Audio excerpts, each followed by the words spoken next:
The air in Cedar Ridge, North Carolina, was thick with humidity that Tuesday morning. The August heat settled over the small town, making every breath feel heavy. Cars lined the streets as officers came and went from the Cedar Ridge Police Department, their crisp uniforms in stark contrast to the man standing at the edge of the parking lot. Dressed in faded jeans, a plaid shirt, and scuffed sneakers, Ethan Caldwell looked nothing like a police chief. That was precisely the point. Ethan, newly appointed as the chief of police, wasn't here for a grand entrance. He wasn't interested in handshakes, forced smiles, or the fake respect that would come once officers knew who he was. No, he wanted to see them as they really were, not the version they performed when the boss was watching. He adjusted the brim of his baseball cap, took a deep breath, and walked toward the side entrance of the precinct. The hallways buzzed with chatter, officers exchanging inside jokes, flipping through paperwork, and sipping their morning coffee. The harsh fluorescent lights reflected off the polished floors, while the stale scent of burnt coffee lingered in the air. Ethan moved carefully, blending in like a shadow. No one noticed him. No one greeted him. That was exactly what he wanted. Until, hey, you... A sharp voice cut through the noise, silencing the room. Ethan turned his head slowly. A white officer, his uniform crisp, his badge glinting under the overhead lights, strode toward him with the confidence of a man who never questioned his authority. His nameplate read, Officer Whitaker. Ethan opened his mouth to respond, but Whitaker smirked and cut him off. Lost, are we? This isn't a shelter. A few officers snickered from behind, leaning against the walls, waiting for the show to begin. Ethan's jaw tightened, his heart beat steady. He had dealt with men like Whitaker before, officers who wore the badge like a crown instead of a responsibility. Still, he said nothing. Whitaker stepped closer, puffing out his chest. Did you hear me? Get out of here. We don't need people like you hanging around. The laughter grew. Someone even slapped a desk in amusement. Ethan exhaled slowly, his patience wearing thin. But before he could decide how to respond, Whitaker spat in his face. The room erupted in laughter. Ethan stood there, the warm saliva dripping down his cheek, his pulse pounding in his ears. And yet, he did not move. Not yet, because they had no idea who they had just messed with. For a few seconds, the room buzzed with laughter, the officers completely unaware that they had just sealed their fate. Ethan Caldwell stood motionless, his face expressionless, as he slowly wiped the warm saliva off his cheek with a handkerchief. His heartbeat was steady, his posture unshaken. Years in law enforcement had taught him one thing above all else: never let them see you break. Whitaker chuckled, arms crossed. What's the matter? Cat got your tongue? Ethan finally looked up, his gaze meeting Whitaker's. There was no anger, no rage, just a calm, calculated silence. Whitaker smirked, his arrogance dripping off him like sweat in the humid room. Guess we showed you where you belong, huh? Ethan tilted his head slightly. You? Something in his voice made the room fall eerily silent. The amusement in Whitaker's face flickered for a brief moment, but he quickly masked it with another smug grin.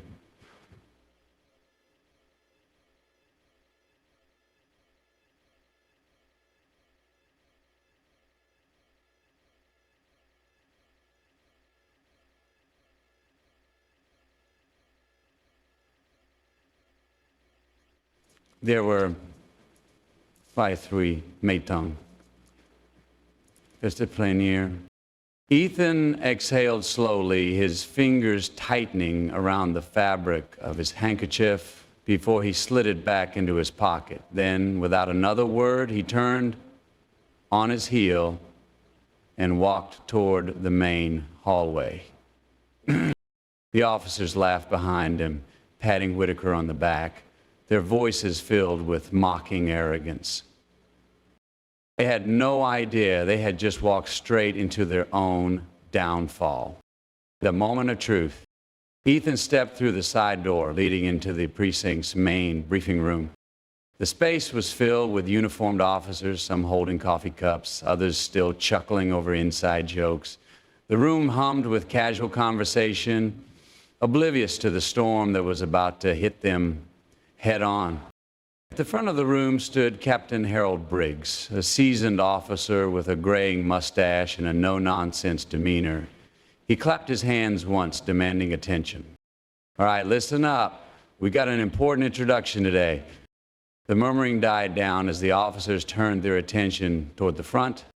Whitaker leaned against the wall, arms crossed, still basking in the glory of his earlier humiliation of the nobody in the hallway. Captain Briggs cleared his throat. As most of you know, Chief Reynolds retired last month. We've all been waiting to see who would take his place. And today I'm pleased to introduce your new leader, a man with an impressive record and a clear vision for this department. The side door creaked open. Ethan stepped inside, his posture commanding, his presence impossible to ignore. The entire room froze.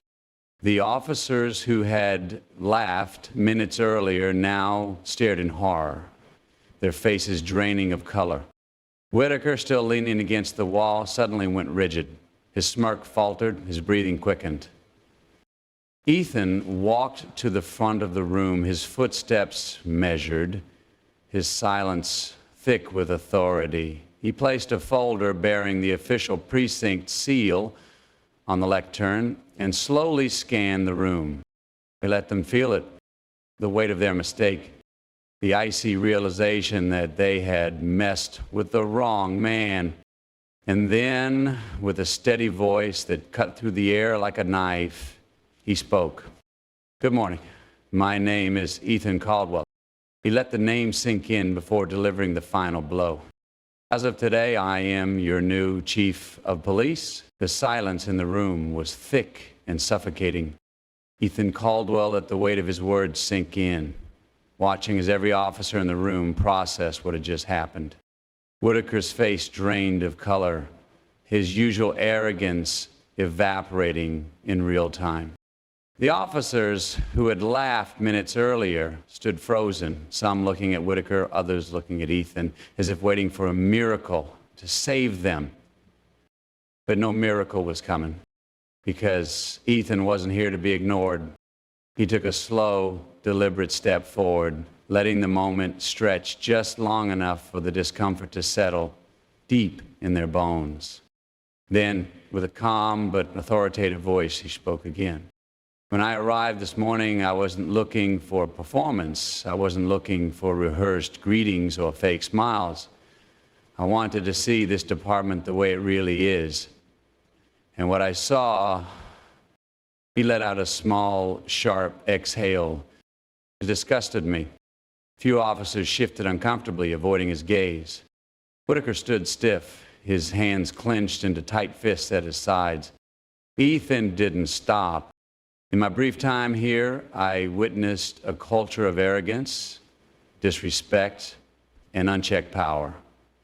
I watched officers treat someone they thought was beneath them like garbage. And that someone was me. A ripple of unease spread through the room. One officer coughed, another looked down at the floor, suddenly finding his boots fascinating. But Ethan's eyes remained locked on Whitaker. And let's be clear, he continued, his voice sharp, this isn't just about one officer. It's about all of you who stood by and laughed, who encouraged it, who let it happen. The atmosphere in the room turned ice cold. Whitaker finally found his voice, but it wobbled. Chief, Ethan held up a hand. The single word cut through the room like a blade. Whitaker's mouth snapped shut. Ethan took another step forward, his gaze never breaking. Officer Whitaker, Whitaker swallowed hard. Yes, sir. You were suspended, effective immediately. A gasp echoed through the room. Whitaker's jaw dropped, his face twisting between shock, humiliation, and anger. Suspended? For what? I didn't know who you were. Ethan's expression didn't change. That's exactly the problem. More whispers rippled through the ranks. Whitaker stammered, his hands trembling slightly. Chief, please. You had every opportunity to act like a professional, to show even an ounce of human decency, but you chose to humiliate someone instead. And if you can do that to a stranger, imagine what you've done to the civilians we swore to protect.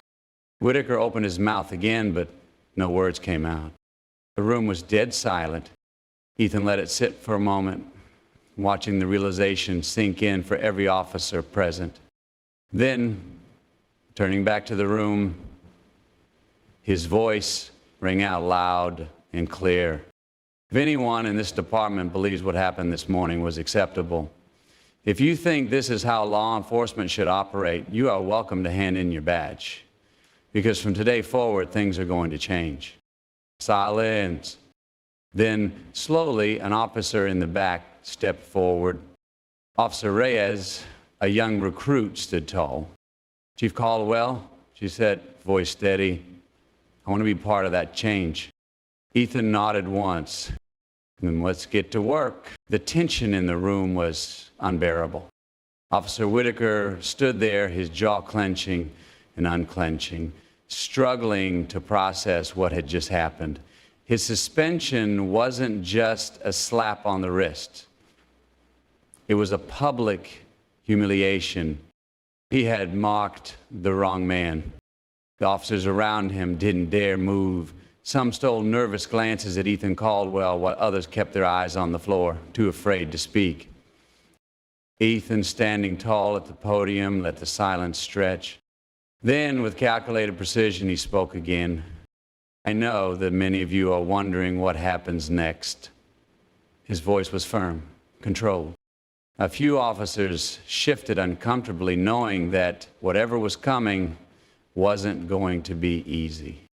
Ethan locked eyes with the crowd. Let me be clear, this isn't about punishing one man. This is about fixing what's broken. In this department, it's broken. A murmur rippled through the ranks.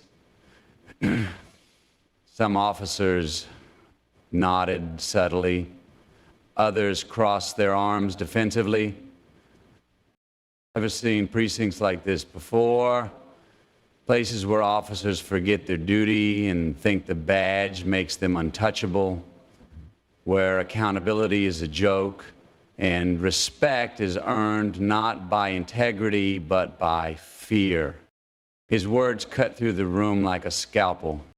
Ethan placed both hands on the podium, leaning forward slightly. Today, the murmur stopped instantly. Whitaker gritted his teeth, glaring. His face burned with shame, but he wasn't ready to back down. With all due respect, Chief, he spat. This is how we do things here. Ethan raised an eyebrow, amused by his defiance. That's the problem, Officer Whitaker. You think this is acceptable?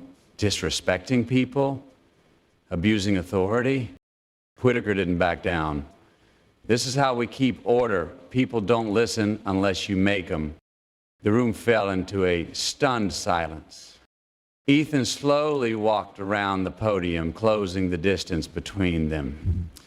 His calm, collected demeanor was even more intimidating than if he had yelled. Tell me, Whitaker, Ethan said, his voice softer now but deadlier. Who exactly do you think you're keeping in line? Whitaker opened his mouth and shut it. He had no answer, because the truth was he hadn't been keeping criminals in line. He had been keeping people like Ethan out. Ethan let the silence stretch again, then he turned back to the rest of the officers. If you believe what Whitaker just said, then I promise you, you're in the wrong job. because I will not allow that mentality in this department. The room felt colder now, as if the very walls were absorbing his words. Ethan let out a slow breath, adjusting his suit. For those of you who want to serve this city the right way, I will stand with you. I will support you. But if you think this badge makes you above the law, consider this your warning. Then, with one final look at Whitaker, he turned and walked out. The room exploded into whispers the moment he was gone. For the first time in a long time, the officers of Blue Ridge knew their precinct would never be the same again. The fallout from the meeting was immediate. Word spread like wildfire through the precinct. The new police chief wasn't here to play games. Ethan Caldwell wasn't just another bureaucrat, another outsider they could ignore until he gave up. He was different. He was here to fight. And some of them, they were already scared. Officer Whitaker, humiliated and furious, stormed out of the briefing room. His face was still burning from the way Ethan had stripped him of his authority in front of the entire department. "This is bullshit," he muttered under his breath as he pushed open the locker room door. Inside, a group of officers stood huddled together, already whispering about what had just happened. Sergeant Mike Barlow, a veteran with 20 years on the force, glanced up as Whitaker entered. His expression was unreadable, but the silence that followed his gaze was heavy. "Well," Barlow asked, "you going to do something about it?" Whitaker threw his hands up. "What am I supposed to do? He's the damn chief." Another officer, Derek Monroe, leaned against a row of lockers, his arms crossed. "Maybe not for long." A few heads turned. Whitaker scoffed.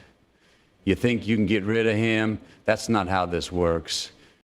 Monroe smirked. "No? Then why don't we make his job a living hell?" The tension in the room grew thick. They weren't just angry, they were planning. Meanwhile, Ethan was watching. Back in his office, Ethan sat at his desk, flipping through Whitaker's personnel file. Multiple complaints, uninvestigated misconduct reports, a pattern of unchecked aggression. He sighed. This wasn't just one bad cop. This was a system that had let people like Whitaker thrive. A knock on the door pulled him from his thoughts. Captain Harris stepped inside, closing the door behind him. "That was intense," Harris said cautiously. Ethan nodded, not looking up. Had to be. Harris hesitated. "You made an enemy today." Ethan finally met his gaze. "I didn't come here to make friends, Captain. I came to fix this place." Harris sighed. "I hope you know what you're doing." Ethan gave a small, grim smile. "So do I." But deep down, he knew the real battle had just begun, a line drawn in the sand. The precinct was on edge. The fallout from Ethan Caldwell's first day had left cracks in the foundation of a system that had been operating unchecked for years. Some officers were nervous, watching their every move. Others were outraged, seething in private conversations. And then there were those who had finally found hope. The ones who had been suffocating under the corruption, but had been too afraid to speak up. One of them was Officer Maria Reyes. She had only been with the department for 3 years, and in that time she had learned one thing: keeping your head down was the only way to survive. But that morning, something shifted. She saw how Whitaker had been humiliated, a man who had spent years thriving in the unchecked culture of the department. And for the first time, she wondered, maybe things could be different. Maybe this new chief really meant what he said. Reyes hesitated outside Ethan's office door, her pulse quickening. This was insane. She shouldn't be here. She should be in the break room, pretending none of this mattered. But then she thought about the citizens who had been mistreated, the cases swept under the rug, and the officers who had laughed along because they were too scared to stand alone. With a deep breath, she knocked inside Ethan's office. Ethan looked up from his desk. "Come in." Reyes stepped inside, closing the door carefully behind her. She looked nervous. Good, that meant she had something important to say. "Chief," she began, shifting on her feet. I wanted to say that I see what you're trying to do." Ethan leaned forward. "And?" She swallowed. "And I think you need to watch your back." A beat of silence. Ethan studied her carefully. "Go on." Reyes took a breath, glancing at the door as if someone might be listening. "There are officers here who won't go down without a fight. Whitaker is one of them, but he's not the worst." Ethan nodded slowly, his mind already calculating. He had expected resistance, but what Reyes said next changed everything. They're planning something. Ethan's jaw tightened. Here we go. The first shot fired. That night, Ethan was walking to his car when he noticed it.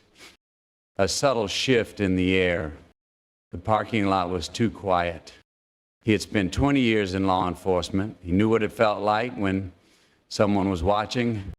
And then, a loud thud echoed through the lot. Ethan turned just in time to see a brick crash against the pavement near his feet. A piece of paper fluttered next to it. He picked it up. One word was scrawled across it in red ink. "Leave." Ethan exhaled slowly, his pulse steady. So, they wanted to play games. Fine. He wasn't leaving. This was just the beginning, the warning that came too late. Ethan Caldwell stood in the dimly lit parking lot, the warning clutched in his hand. Leave. They really thought this would scare him? He glanced up at the rooftop across the lot, his instincts screaming that someone was still watching. Cowards. They didn't even have the guts to confront him face to face. With calculated movements, Ethan slipped the note into his pocket and turned toward his car, acting as if nothing had happened. But in his mind, he was already forming a plan. This wasn't just a warning, it was an invitation to war. And Ethan had never lost a war. A silent betrayal. The next morning, Ethan arrived at the precinct early. It was quiet, too quiet. Even before he stepped inside, he could feel the shift in the air. The officers who used to move around freely, joking, drinking coffee, now kept their conversations hushed. Some stole quick glances at him before looking away. Others stood in small groups, whispering. Ethan knew this look. Fear. Not fear of him, fear of what was coming next. They knew. They knew about the brick, about the warning, and yet no one had said a word. Ethan clenched his jaw. The silence told him everything. The setup. By noon, the tension in the building had thickened. Captain Jordan Whitaker sat in his office, his eyes locked on the security monitor. He watched as Ethan moved through the station, calm, confident, unshaken. Whitaker hated him for that. Ethan wasn't supposed to be here. This department had been his territory for years. The last chief had been a weak man, easy to manipulate. But this one, Caldwell, was different. And that made him dangerous, which meant he had to go. Whitaker leaned forward, pressing the intercom. Vista. The trap is sprung. At exactly 2 p.m., Ethan was called to the holding cells. It was an unusual request, but he went without hesitation. As soon as he stepped inside, the door slammed shut behind him. A click. The sound of the automatic lock engaging echoed through the empty corridor. Ethan didn't move, didn't turn around. He knew this was it, locked in. Ethan Caldwell stood in the dimly lit holding cell, his breathing steady, but his mind racing. The air was stale, thick with the scent of sweat and damp concrete. The fluorescent light flickered casting eerie shadows along the walls. From outside, he heard the sound of boots approaching. He knew who it was before they even spoke. The cell door opened just enough for Captain Jordan Whitaker to step in, his expression smug. "Chief Caldwell," Whitaker said, voice dripping with mock respect. "Didn't expect to see you locked up in your own precinct, did you?" Ethan remained still, his face unreadable. "Got the theatrics, Captain," he said evenly. "What's your play here?" Whitaker took a slow step forward, arms crossed. "Oh, I think you already know. You should have left when you had the chance." Ethan exhaled through his nose, his patience thinning. "You think locking me in here will stop me?" he asked, his voice dangerously calm. "You think this changes anything?" Whitaker chuckled. "No, Chief, this isn't about stopping you." He leaned in slightly. "It's about making you realize you don't belong here." Whew. Ethan's jaw tightened. He had dealt with men like Whitaker before, power-hungry, corrupt, arrogant, but this was different. This wasn't just about control. It was personal, a fatal miscalculation. Whitaker smirked, turning to leave. "Enjoy your stay," he said, motioning to the officer outside. "Make sure our chief gets comfortable." The door slammed shut, the lock clicked, and in silence, Ethan sat on the metal bench, staring at the wall. He had two options. One, wait, let them think he was defeated. Two, act. For now, he chose the first and let them get comfortable, because when the time was right, he would remind them who they were dealing with. What Whitaker didn't know was he had just made the biggest mistake of his career, the escape plan. The silence in the holding cell stretched, thick and heavy. Ethan Caldwell sat on the cold metal bench, his hands clasped loosely between his knees. His mind was moving fast. He couldn't stay here, not just because of what it meant for him, but because of what it meant for the entire department. Whitaker thought he had won. That was his first mistake. Ethan had spent 2 decades in law enforcement. He knew every corner of a precinct, every blind spot, every gap in security. He also knew one thing for certain. There was always a way out. He took a slow breath, glancing up at the security camera in the far corner. Red light blinking, still active. That meant someone was watching, a friend in the shadows. Outside the cell, 2 officers were stationed at the desk. They weren't paying much attention, laughing quietly between themselves, probably thinking about the spectacle of seeing their police chief behind bars. They had no idea what was coming. A buzz crackled through the radio clip to one of their belts. "SHL units, we have a disturbance in the main lobby. Officer down. Repeat, officer down." Both officers jumped. One cursed, "We need to go." The second officer hesitated, looking toward the holding cell. "What about him?" The first officer snorted. "He's not going anywhere." They grabbed their radios and rushed out, leaving the hallway empty. Ethan's lips curled into a small, knowing smile. Right on time. Freedom. A minute passed. Then another. And the lock on his cell door slid open. Ethan stood as the door creaked slightly, revealing a familiar face on the other side. Officer Daniel Reyes. The young officer looked over his shoulder nervously before stepping in.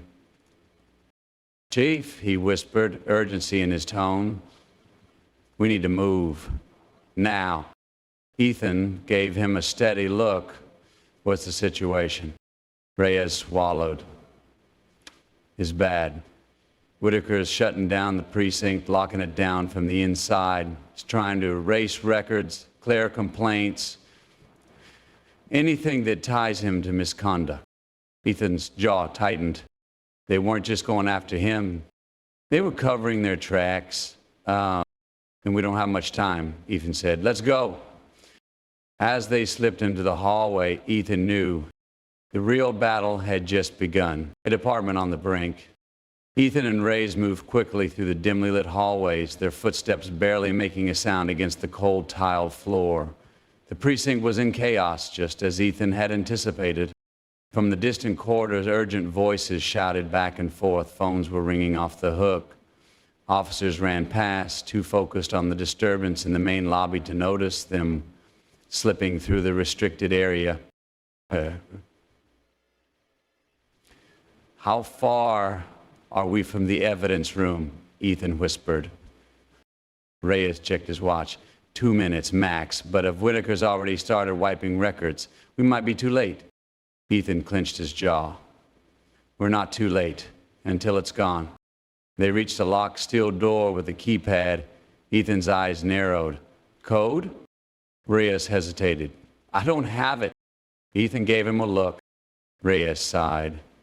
But I know someone who does. Before Ethan could respond, Reyes grabbed his radio and switched to a private channel. Dispatch, this is Reyes. I need immediate access to evidence room B12 in critical request. In critical request.